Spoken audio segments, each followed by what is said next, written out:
Porque quem perdeu foi o dono foi a emissora. Nós, artistas, ganhamos, porque se você não quer, você vai sair, quer ir ao teatro e não vai ver a praça. Você vê a hora que você quiser, o quadro que você não é obrigado a assistir 80 minutos de praça, se você só gosta de 10. Então, para nós foi muito melhor. Eu nunca fui tão reconhecido, né, amor? Você fala como isso. Agora, cara.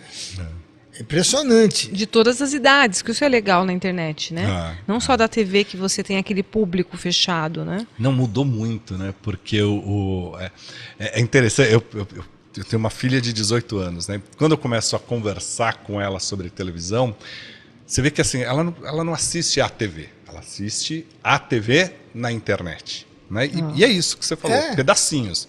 Esse pedaço aqui é o que interessa. E a gente, é claro que a televisão aberta no Brasil ainda tem uma vida muito longa, porque o Brasil é um país pobre, então a TV é de graça. Não tem como. A gente ainda, para a grande massa, eu costumo falar assim, lá em Manaus, você, Laura Cardoso, Fernanda Montenegro, Tony Ramos, Lima Duarte, vocês chegam lá graças à televisão, porque não dá para levar o programa lá, uma peça de teatro, né? Assim, a televisão é que leva os grandes artistas para o Brasil inteiro, né? E aí, eventualmente, consegue fazer uma temporada de teatro, né? Uma turnê, mas a massa conhece as nossas grandes estrelas, nossos grandes nomes da interpretação, graças à televisão, graças ao rádio e à televisão. O próprio rádio, eu ia falar isso, o rádio ainda tem muita força. Tem muita força, porque nós vivemos num país pobre. Né? As grandes cidades possuem um serviço de internet muito bom, mas lá no meio do mato, lá, sabe, no que é o Brasil verdadeiro, ainda é a televisão, ainda é o rádio. Né? Ainda é a TV com a anteninha lá no teto. Faço é ligar o rádio. Então eu acho que assim, a gente ainda tem que muito aprender com isso. E eu acho que talvez o que esteja acontecendo é que a gente fica muito com medo dessa internet e a televisão começou a correr atrás da internet, quando eu acho que é o contrário.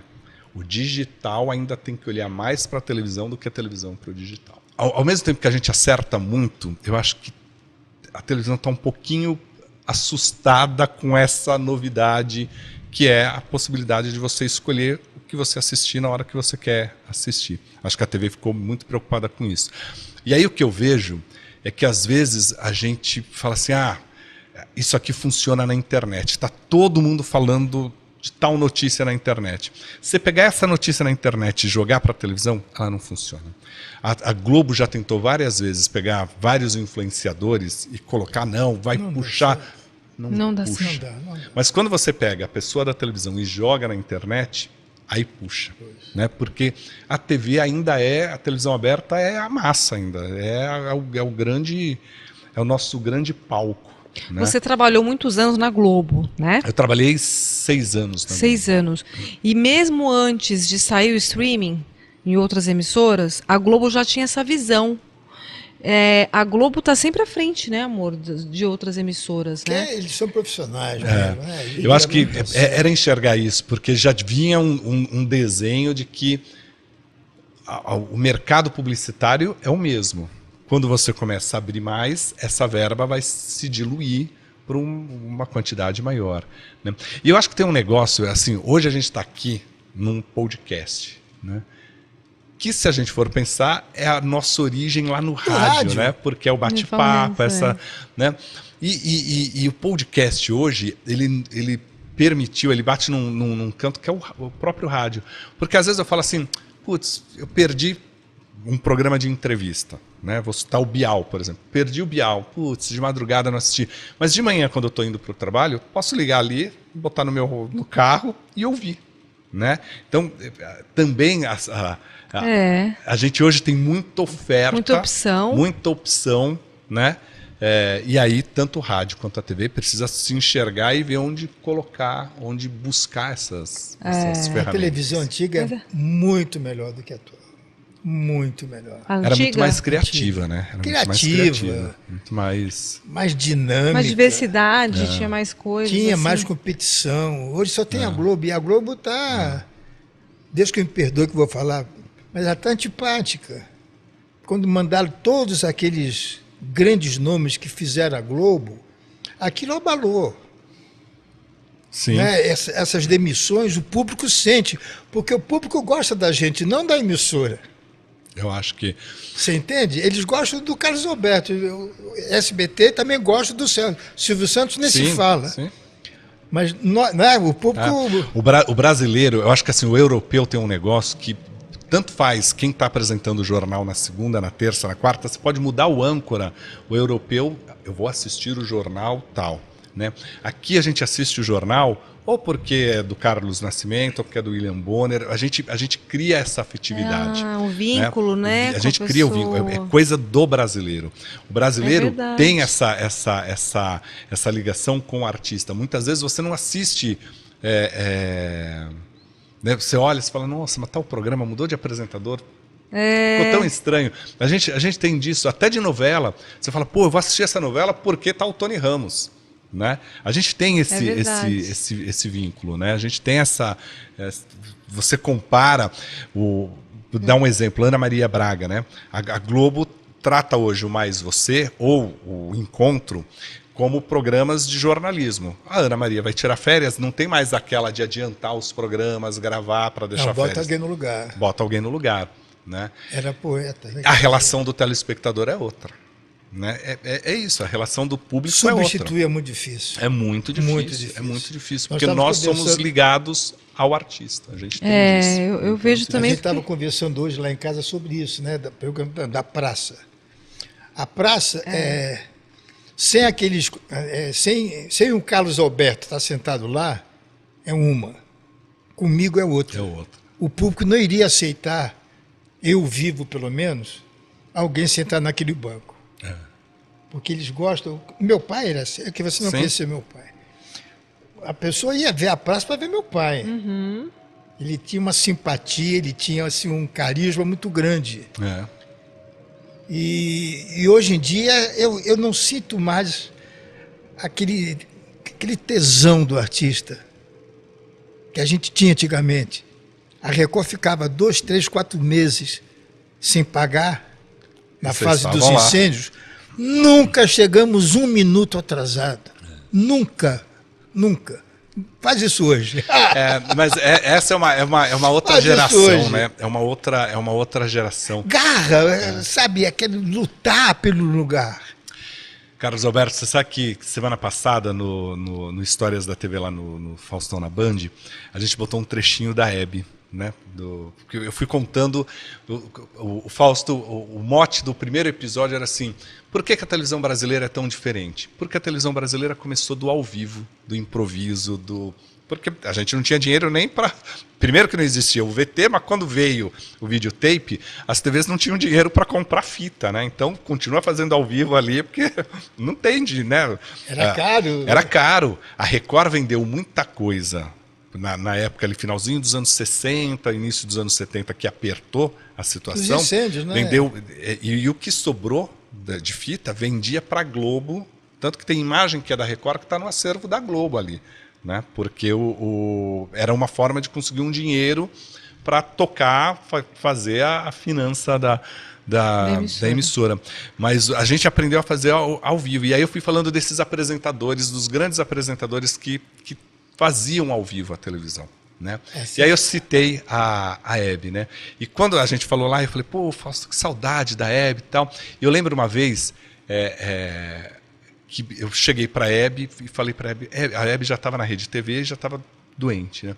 Falei, Hebe, mas por que você não para, né? Porque ela falou assim, Donute, ela olhou assim para as luzes, tá? Ela falou, isso é minha vida.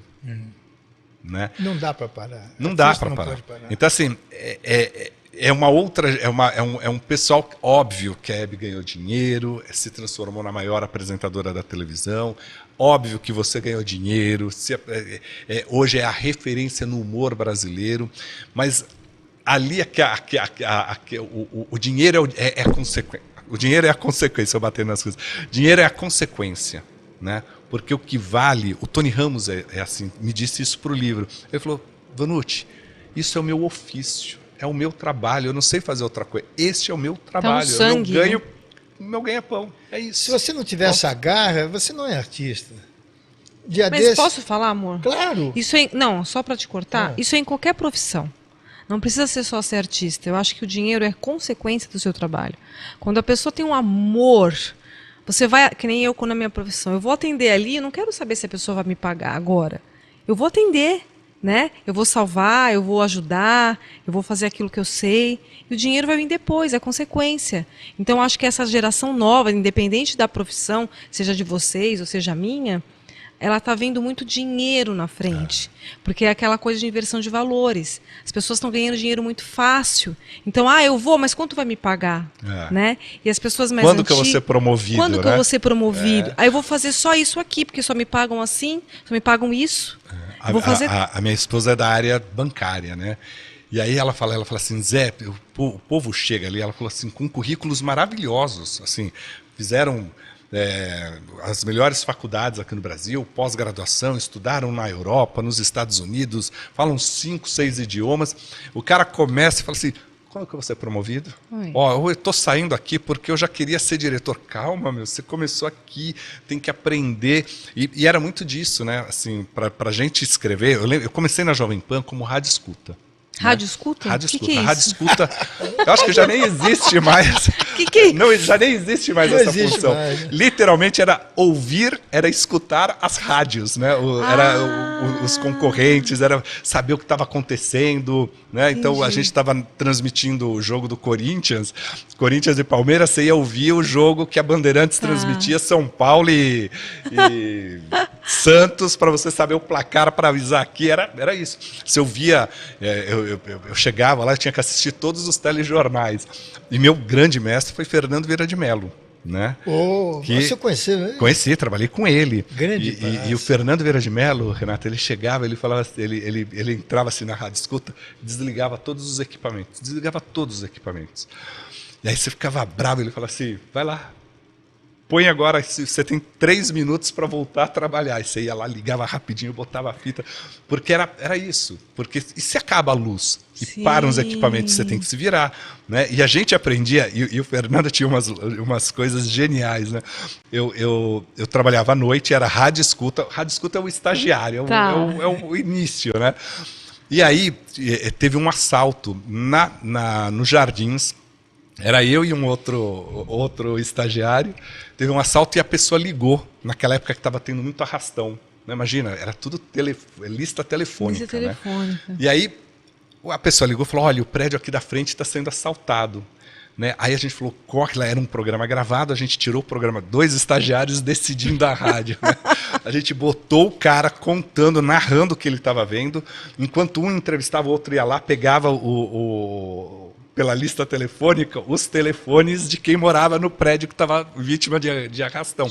E a gente colocando no ar. E aí a polícia entrou, tal. Aí o Fernando ouviu, foi para a rádio, começou a chamar os repórteres e tal. E aí no outro dia ele virou e falou assim, a partir de hoje só vamos dar 2 créditos aqui. Para o Zé Armando e para o Ronald. Só eles têm crédito. O resto vai ser tudo viatura. Então, na hora de chamar, atenção, repórter da viatura número 3, a sua informação. E entrava sem dar crédito. Falou, por que isso que é jornalismo? Tal? Porque era onde a gente aprendia. E dali você virava repórter, e dali você virava redator, dali você virava editor. Né? Eu lembro que eu transcrevia os boletins. O Valmir Salaro, que é repórter hoje da Globo, era repórter lá da PAN. Era nosso repórter especial. Ele ia para a rua, ele fazia as pautas dele lá e ele não fechava relatório. Ele falava, ditava, né, gravava na central, numa fita, e a gente fazia esse relatório para ele. Ia ouvindo lá e aquilo era a grande aula, porque você tinha o que era a reportagem de um grande repórter. Diariamente eu transcrevia aquilo. Então você começa a treinar o texto.